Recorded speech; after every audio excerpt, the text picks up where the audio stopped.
नमस्कार दोस्तों, स्वागत है एक बार फिर से आपका मेरे यूट्यूब चैनल विदाउट म्यूज़िक मंत्रा में। आज के इस वीडियो में होपफुली आपने थंबनेल देख लिया होगा। एक बार फिर से अगले जो केतु महादशा से संबंधित एक्सपीरियंसेस मैं आपके साथ शेयर करता हूँ। तो इसी सीरीज़ में आज अगले वीडियो पर चलते हैं, जो हमें भेजा है मानवी जी ने मुंबई से। और उन्होंने अपनी लाइफ में जो भी केतु महादशा के दौरान उन्होंने चीज़ें झेली हैं, बर्दाश्त की हैं, उनके संबंध में ही ये वीडियो है। देखिए, वीडियो में आगे बढ़ूँ इससे पहले एक रिक्वेस्ट एज़ यूजुअल कि यदि आप फर्स्ट टाइम हमारे इस चैनल पर आए हैं तो चैनल को करें सब्सक्राइब और वीडियो को फैमिली और फ्रेंड्स के साथ शेयर करना भी ना भूलें। केतु केतु ग्रह जो आप जानते हैं कि अलगाव, द्वेष और व्यक्ति विशेष पर जिसके ऊपर जो है केतु महादशा की पीरियड चल रहा होता है, उस पर लगने वाले जो ब्लेम हैं वो भी केतु है। खाद्य पदार्थों की यदि बात करें तो खाद्य पदार्थों में तिल है। रंगों में यदि बात करें तो जो धुआं धुआं कलर होता है, धूम्र वर्ण, वो रंग जो है और वो धूम्र वर्ण जो कहा जाता है रंगों में, वो केतु है। रिश्तों की बात करें तो रिश्तों में मिलने वाला जो धोखा है वो भी केतु है। इंडिविजुअल व्यक्ति विशेष उसकी बात करें तो एकाकीपन, दिमाग से भी खाली होना, रिश्तों के रूप में भी आपके पास रिक्तता है, खालीपन है, वो भी केतु है।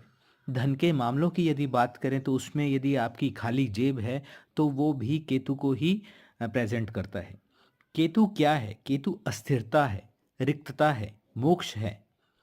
आपका जितना भी स्पिरिचुअल नॉलेज है उसकी तरफ यदि आप अपना रास्ता बनाते हैं, पाथ बनाते हैं, तो वो भी केतु है। देखिए, केतु की जो महादशा है उसमें आपको धोखे का आप शिकार होते हैं यदि अपनों से, परायों से, तो कोई बहुत बड़ी बात नहीं है। क्योंकि वास्तविकता से आपका परिचय कराना ही केतु का मेन उद्देश्य है।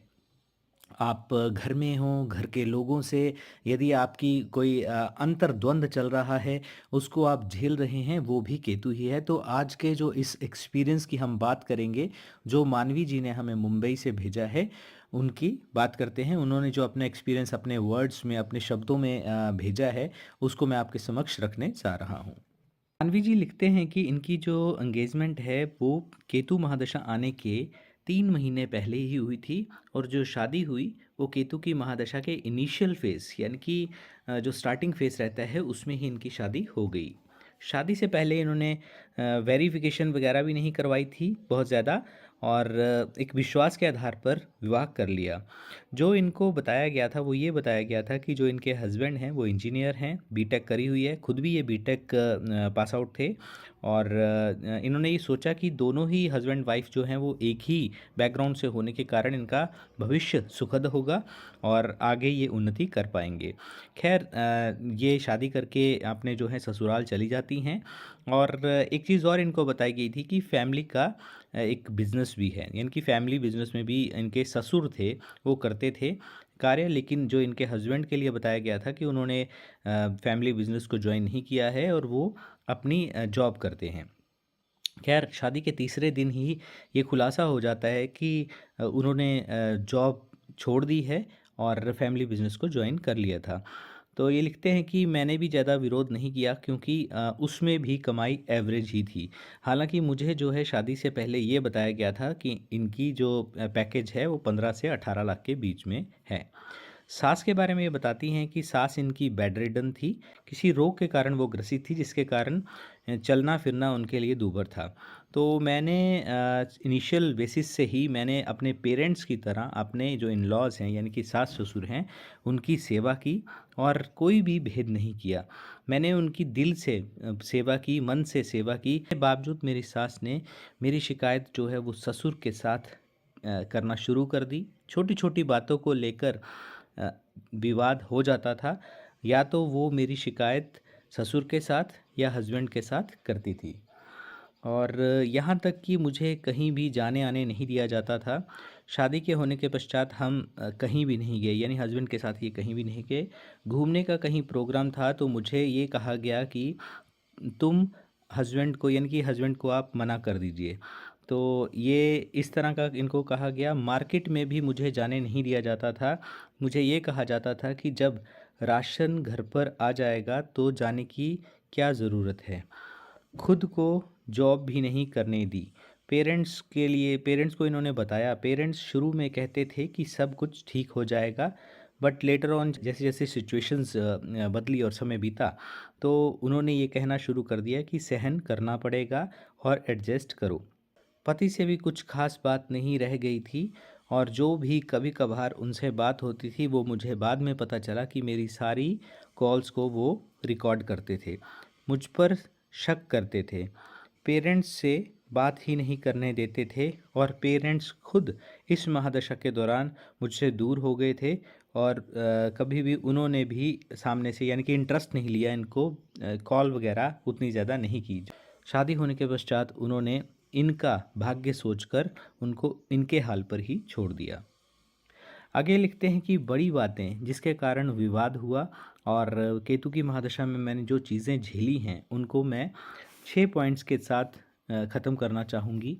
तो ये लिखते हैं कि बड़ी बातें ये हैं कि पहली बात तो ये है कि काम करने का मेरा मन था, लेकिन काम करने के बावजूद भी मुझे जॉब नहीं करने दी गई। मैंने सेवा की, लेकिन सेवा करने के पश्चात भी इनको ब्लेम ही लगे और वैल्यू नहीं मिली। घर से बाहर मार्केट हो, घूमना हो, हस्बैंड के साथ या अकेले कभी नहीं जाने दिया, घर में बात करने से भी मना किया। एक सबसे बड़ी बात जो मैं बताना चाहती हूँ, एक बार मेरे कज़न की शादी थी, मेहंदी सेरेमनी थी, और मेरे हस्बैंड ने वहाँ जाने से मना कर दिया। मैं ऑटो लेकर वहाँ गई और सेरेमनी को अटेंड करके आई। आते समय मुझे थोड़ा लेट हो गया, तो मेरे हस्बैंड का कॉल आया कि कहाँ हो। मैंने कहा कि घर से 10 मिनट ही दूरी पर हूँ, और 10 मिनट में मैं जैसे घर पहुँची तो दरवाज़ा भी नहीं खोला। तो मुझे 2 घंटे तक घर के बाहर जैसे टॉर्चर करना होता है, उस तरह की अवस्था में इनको बाहर ही रहने दिया, इनको अंदर घर के प्रवेश नहीं करने दिया। जबकि इनके जो सास ससुर थे उन्होंने भी इसमें कोई विरोध नहीं किया, कि यदि उनको समझाना चाहिए था अपने जो बेटे को कि ऐसे नहीं करना चाहिए या टॉर्चर नहीं करना चाहिए, वो उनके बेटर हाफ हैं या वाइफ है, उनके साथ ऐसा बिहेव नहीं करना चाहिए। मैं जॉब करने चाहती थी, लेकिन जॉब भी नहीं करने दी। तो मैंने सोचा मैं घर में ट्यूशन्स कर लेती हूँ, लेकिन ट्यूशन भी नहीं करने दी। मेरी सास ने कहा कि मुझे बच्चों से चिढ़ है, शोर लगता है, आराम भी नहीं करने देते। जो 5th पॉइंट इन्होंने लिखा है, घर में मेरी मर्ज़ी का कुछ नहीं बनना या बनाने देना, यानी कि खाने से संबंधित भी इनको एक टॉर्चर ही किया जाता था कि अपनी पसंद का ये ना तो कुछ ला सकते थे, ना मार्केट जा सकते थे, और ना ही कुछ अपनी मर्ज़ी से बना सकते थे। जो 6th पॉइंट है, ये लिख रहे हैं कि बात बात पर मेरा कंपैरिजन पड़ोस की बहुओं के साथ करना, उन्होंने जो बातें करी याद करती हूँ तो आज भी दिल में टीस उठती है। मेरे वज़न और मेरे रंग को लेकर भी बहुत सी बातें की गई, और मुझे बात बात पर नीचा दिखाया गया। मेरा कंपैरिजन दूसरी बहुओं के साथ और गली मोहल्लों की औरतों के साथ किया गया। उन्होंने ये नहीं सोचा कि उनकी सेवा करने के लिए मैं ही वहाँ पर एज ए मतलब उनकी बहू के लिए तो यही थी ना, चाहे जैसे भी थी, रंग रूप को लेकर क्या किसी को टिप्पणी करना।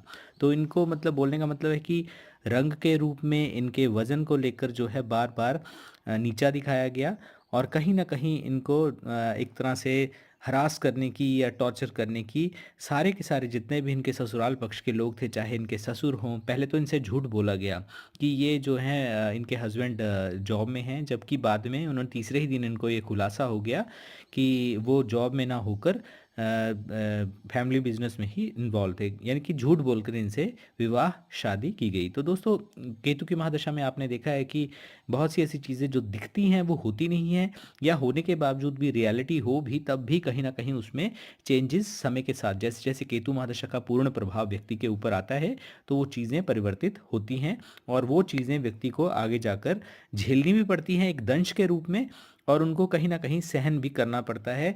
चाहे किसी भी रूप में आप फेस कर रहे हैं, लेकिन आपको वो चीज़ें अपने ना तो कहते बनती हैं ना सहते बनती हैं। तो बहुत ही एक भयावह स्थिति हो जाती है, स्पेशली उस व्यक्ति के लिए जो भी इस महादशा के दौरान गुजरता है। बहुत से लोग मुझे ऐसे बोलते हैं कि सर हमें तो ऐसा चीज़ नहीं झेलने को मिली है, तो आप लकी हैं। वो अलग अलग स्थितियाँ होती हैं, मैं हर वीडियो में आपको बताता भी हूँ, समझाता भी हूँ। कि आपके केतु जो हैं हो सकता है गुरु के सानिध्य में हो, या उसकी जो आपके कर्मों का, क्योंकि कर्मों को ही, पास्ट कर्मा जो भी होते हैं उनको ही प्रेजेंट केतु करते हैं, तो उनका प्रभाव आप पर उतना बुरा नहीं है, तो आपको तो फिर भी बहुत ज़्यादा शुक्रगुजार होना चाहिए।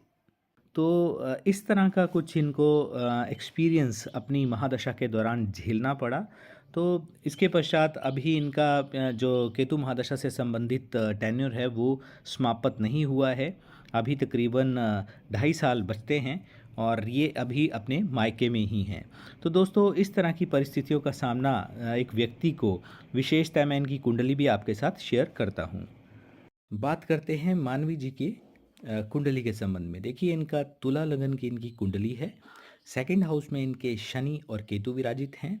थर्ड हाउस में इनके मरकरी यानी कि बुध विराजित हैं। फोर्थ हाउस में सुख स्थान में इनके सूर्य और गुरु की युति है।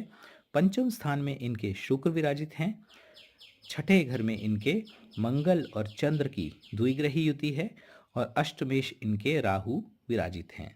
तो इस तरह की परिस्थिति इनकी कुंडली की है और अभी भी इनको जो है मायके में रहना पड़ रहा है और परिस्थितियों के साथ कहीं ना कहीं कॉम्प्रोमाइज़ ये कर चुके हैं। तो दोस्तों, ये था आज का वीडियो केतु महादशा के एक्सपीरियंस से, अनुभव से संबंधित। आई होप कि आपको वीडियो अच्छा लगा होगा। और एक सोशल मैसेज, आप गर्मियाँ आ गई हैं, जीवों की सेवा के लिए आप तत्पर हो जाएं और किसी भी पुण्य कार्य को अपने जीवन का हिस्सा ज़रूर बनाएं और भगवान की ब्लेसिंग्स और सकारात्मक ऊर्जा के लिए खुद को सज्ज करें। तो आज के वीडियो में बस इतना ही। वीडियो देखने के लिए आपका बहुत बहुत धन्यवाद।